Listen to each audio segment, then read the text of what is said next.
Bonjour tout le monde. Aujourd'hui je vous montre comment réaliser ce magnifique royal au chocolat qu'on appelle aussi Trianon. C'est le dessert parfait pour tous les amateurs de chocolat. Tout au long de cette vidéo, je vous donnerai au maximum d'informations pour que vous puissiez refaire ce royal à la maison. Pour les ingrédients, je vous mets tout dans la description ou sinon mettez la vidéo en pause pour pouvoir les noter. Ce gâteau est composé d'un biscuit dacquoise, d'un croustillant praliné feuilletine, d'une onctueuse mousse au chocolat. C'est le seul point qui est un peu délicat dans cette recette, mais avec de l'organisation et de bonnes explications, vous allez la réussir. Et pour finir, un glaçage au chocolat. Allez, c'est parti pour le royal. Je vais commencer par la dacquoise. Je prépare tout d'abord le gabarit pour le pochage du biscuit, comme ça sera prêt. J'ai pris un cercle de 16 cm, je trace le tour avec un stylo alimentaire.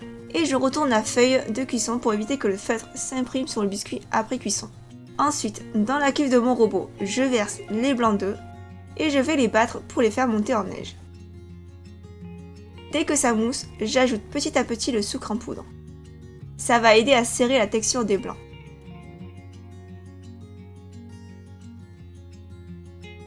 La meringue est prête. Je vais la débarrasser dans un récipient, ça sera plus visible pour vous montrer le mélange du biscuit. Les blancs sont légèrement trop montés à mon goût. On peut le voir ici à la texture qui est un peu plus cassante, à la limite granuleuse, plutôt qu'onctueuse. Mais ça passe pour faire la dacquoise. Je tamise le sucre glace avec la poudre d'amande.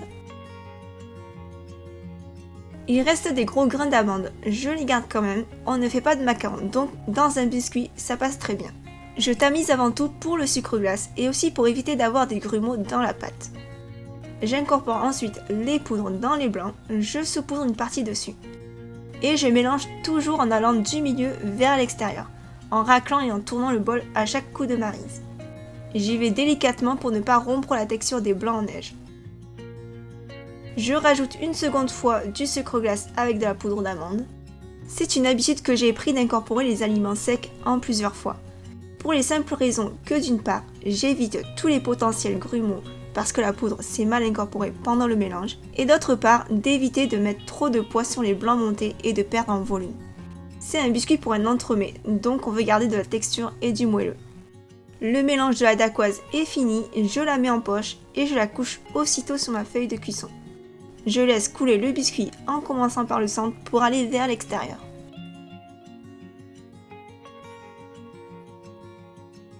Il me reste un peu d'appareil à biscuits, du coup je fais 2 petits disques à côté.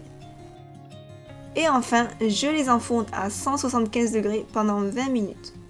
J'en profite pour faire pendant ce temps le croustillant praliné, ce n'est rien de compliqué à faire. Je verse le chocolat blanc fondu dans le praliné avant de mélanger. Vous pouvez aussi remplacer le chocolat blanc par du chocolat au lait. Et j'ajoute la feuilletine. C'est tout simplement de la crêpe dentelle émiettée. Je l'ai faite maison. Je vous mets le lien de la recette en haut de cette vidéo et en barre d'infos si vous souhaitez le faire aussi. C'est très simple et rapide à faire. C'est une pâte à cigarette étalée finement que j'ai émiettée après cuisson. Une fois que mon croustillant est prêt, je récupère mon biscuit qui a fini de cuire et que j'ai laissé refroidir. La dacquoise est bien dorée et moelleuse. J'encercle le biscuit avec un cercle de 16 cm de diamètre. Et je fais pareil pour les petits.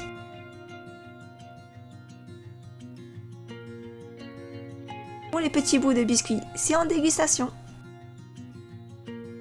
Ensuite, je dépose le praliné feuillantine et je l'étale avec le dos d'une cuillère ou d'une petite spatule coudée si vous en avez une. Je le répartis uniformément sur l'ensemble du biscuit.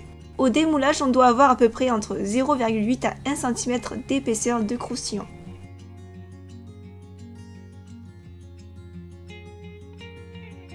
Je mets la plaque 1 heure au congélateur et je passe maintenant au glaçage du royal chocolat. Comme toutes les recettes contenant de la gélatine, je commence par la réhydrater en premier. Ensuite, dans une casserole, je chauffe l'eau avec le sucre et j'ajoute la crème liquide. Je fais bouillir le liquide pour que sa température atteigne 102 degrés. La cuisson du glaçage jusqu'à cette température permet d'évaporer une partie de l'eau, de concentrer les sucres et de donner une texture nappante qui viendra recouvrir l'entremets sans être trop fluide ni trop épaisse. À ce stade, je verse le cacao en poudre, je fouette bien pour dissoudre tous les grains de cacao et je laisse encore bouillir 1 minute de plus. J'ajoute la gélatine égouttée, je mélange une nouvelle fois, puis je débarrasse le glaçage dans un bol. Je le filme au contact et je le stocke au frais. Juste avant de lancer la mousse au chocolat, je vais préparer mon cercle à entremets. Sur une plaque, j'utilise une feuille guitare car je vais monter le royal chocolat à l'envers. C'est-à-dire que je vais pocher en premier la mousse au chocolat et finir par le biscuit. Pour le cercle, j'ai pris un diamètre de 18 cm, légèrement plus grand que mon biscuit. Et je rajoute une bande de rhodoïde. Ça facilitera le démoulage, c'est juste un petit plus. Si vous en avez pas, ce n'est pas grave. Je laisse ma plaque et mon cercle de côté et je passe à la mousse. Il y a plusieurs façons de faire une mousse au chocolat. On peut la faire à partir d'une ganache, à base d'une crème anglaise, ou alors juste du chocolat fondu mélangé à de la crème fouettée. Ici je la fais avec une pâte à bombe, donc avec des œufs montés pour avoir un côté plus mousseux. En premier, je mets le chocolat à fondre au bain-marie. Juste à côté, je monte la crème fouettée. Je m'organise de cette manière car je n'ai qu'un seul batteur à disposition. Si vous refaites la recette à la maison, je vous conseille de bien suivre ces étapes. La confection d'une mousse au chocolat peut être délicate. Si vous ne respectez pas la température du chocolat ou la texture de votre crème, la mousse risque de trancher, ça veut dire qu'elle va être granuleuse. Notez bien toutes les petites infos que je vous donne dans cette vidéo, mais vous pouvez aussi les lire sur le site. Pour la crème fouettée, je la monte à peine. Entre pâtissiers, on parle de crème baveuse, c'est-à-dire qu'elle est très souple encore. Et regardez, on voit à peine les marques de fouet dans la crème. Je vais la débarrasser dans un bol, vous verrez mieux la texture.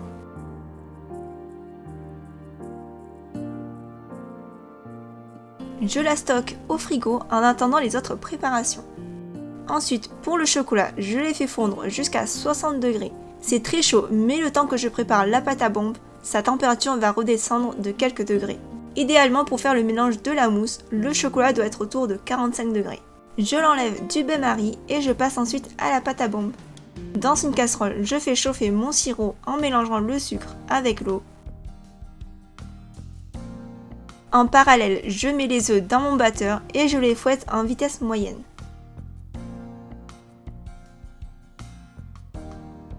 Dès que le sirop arrive à 110 degrés, je l'arrête et je le laisse débuller.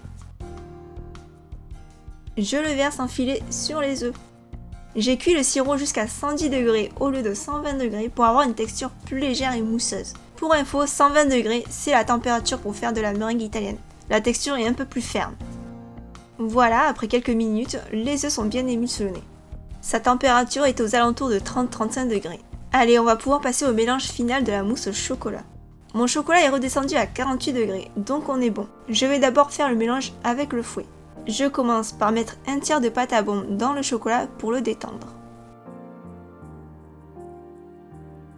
Et je mélange assez vigoureusement. Le chocolat fige très vite.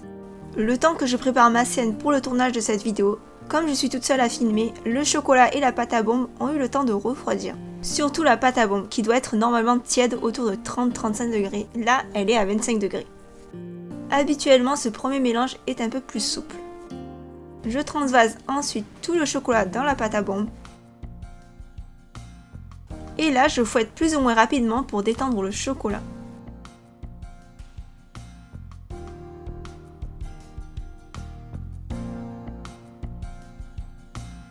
Et enfin, je rajoute la crème fouettée. Je dépose d'abord la moitié.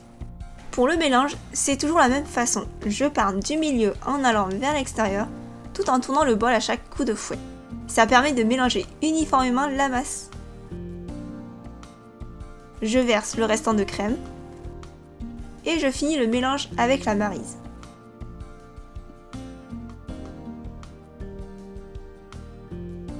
Voilà, la mousse au chocolat est superbement réussie et en plus elle est super délicieuse.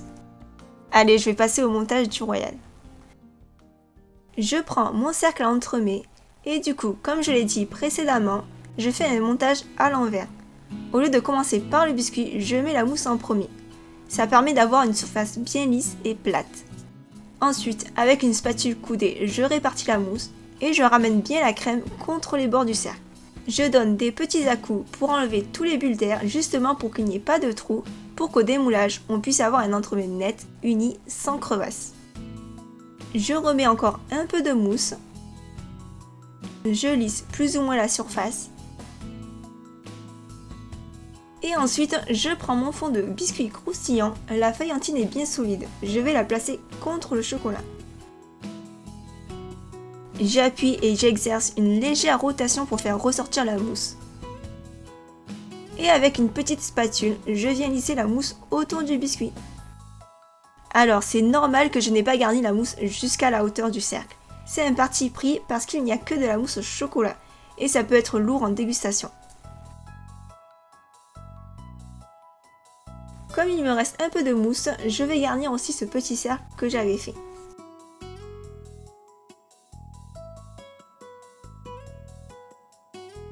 Je tapote la plaque pour lisser la mousse. Cette technique marche hyper bien si la mousse est un peu plus souple que la mienne. Du coup, je dois la lisser un petit peu avec le dos d'une cuillère. Et direction au congélateur pendant au moins 4 heures. Pendant ce temps, j'en profite pour faire un décor en chocolat. À l'occasion, je ferai une vidéo spécifique sur le travail du chocolat. Il existe plusieurs techniques de mise au point pour le rendre bien brillant et cassant après refroidissement. Pour ce décor, sur un bout de feuille guitare, je verse du chocolat tempéré. Je l'étale avec une spatule coudée.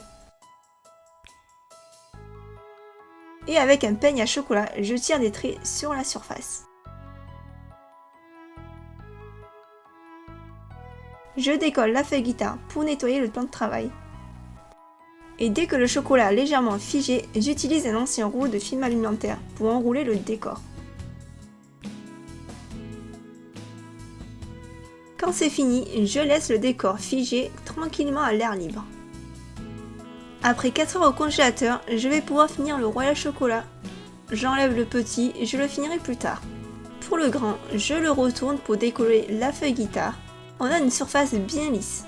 J'enlève le cercle. Bon, là c'est relativement facile grâce au rhodoïde. Mais si vous n'en avez pas mis, alors chauffez le cercle avec vos mains ou avec un chalumeau. J'enlève le rhodoïde et je remets l'entremets au congélateur le temps de préparer le glaçage.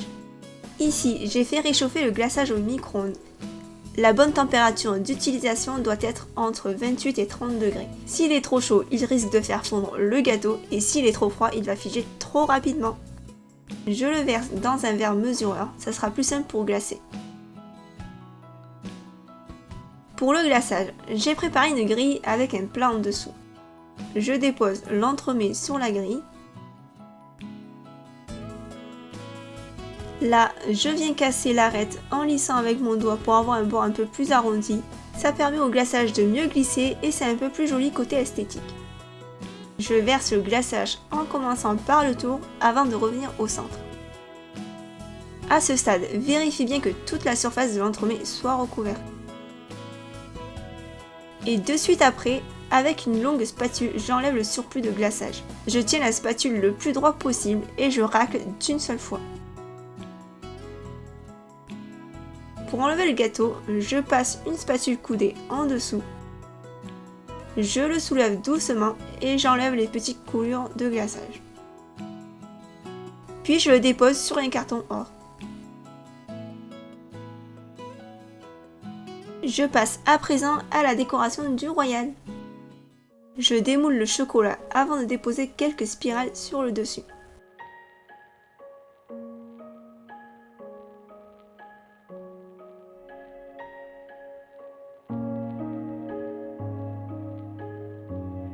Je place quelques noisettes torréfiées.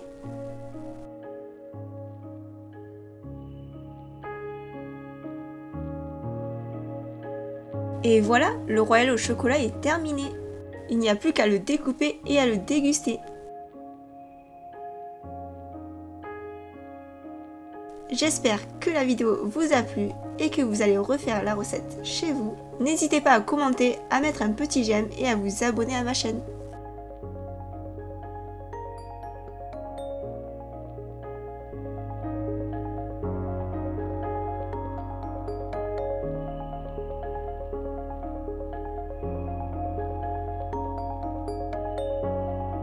Juste avant de vous quitter, je vais finir le petit royal que j'ai fait avec le surplus. Je le démoule à l'aide du chalumeau.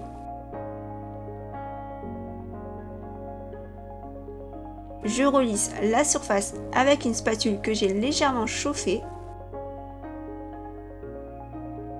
Et pour terminer, je saupoudre de cacao. C'est un petit décor très rapide et classique. Merci d'avoir regardé la vidéo jusqu'au bout et je vous dis à très vite pour une nouvelle gourmandise.